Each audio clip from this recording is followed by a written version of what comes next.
mapagpalang araw mga kataba. No, magluluto naman tayo ngayon ng pork. Ayan. Pork ulit dahil alam nyo na, alternate fish at meat. So, meron tayo ditong in-slice na pork. Magluluto tayo ng pork na mayroong coke at patatas. So, iniiba-iba natin yung pagluluto. Para naman magkaroon tayo ng panibagong lasa at masarap naman ang kahihinatnan. Meron tayo ditong pork. Tapos, meron tayong pork. Mag-marinate muna tayo. Maglagay tayo ng bawang. Toyo. Ayan. Kalamansi.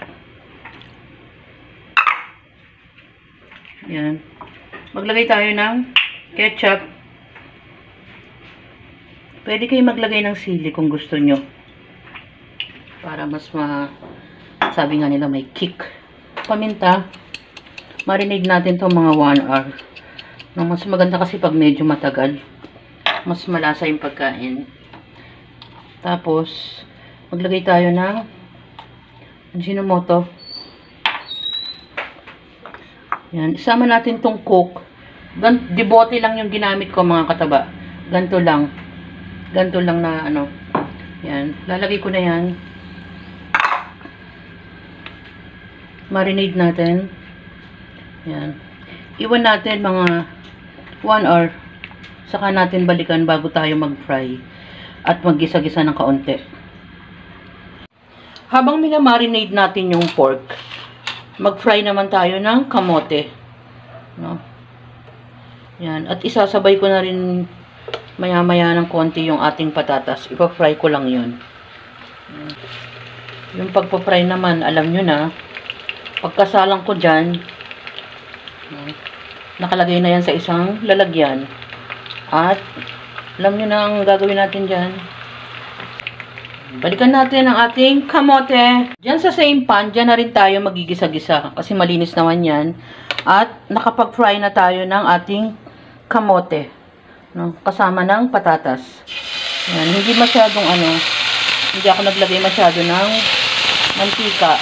Kasi, alam nyo naman, magtutubig pa yan at magmamantika siya ng kusa. Kasi hinaluan ko siya ng konting taba ng baboy. Pero mas maraming laman. Kasi magandang pork sauce. Yan. Kabayaan muna natin siya dyan.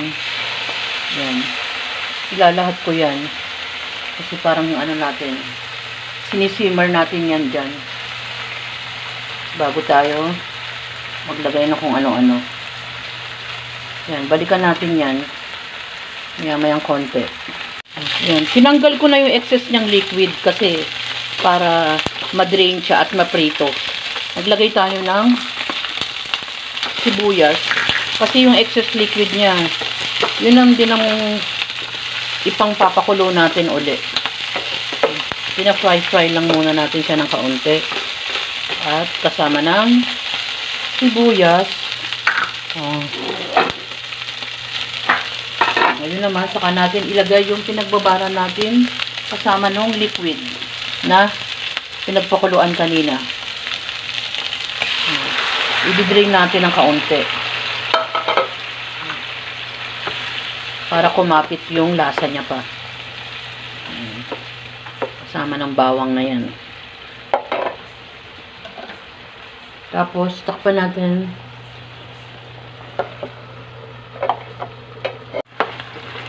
Pag ganyan na nagmamanti-mantika na at halos wala ng sabaw, no, mga kataba, ganyan na yung consistency na gusto natin na ma-reach.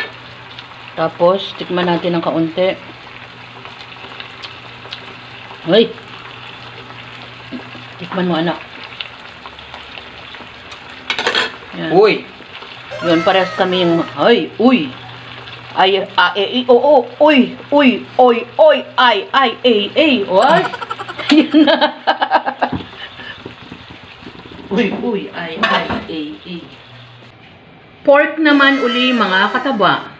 Ilagyan lang natin ng konting twist. No? Yung minarinade natin na pork, ilagyan natin ng mga kalahating baso ng coke. Matamis-tamis kasi yung Coke. At sabay natin ginisa-gisa lang. Nilagyan lang natin ng side na patatas. Yan naman ang isa pang katabi niya, mga kataba, ang ating fried kamote.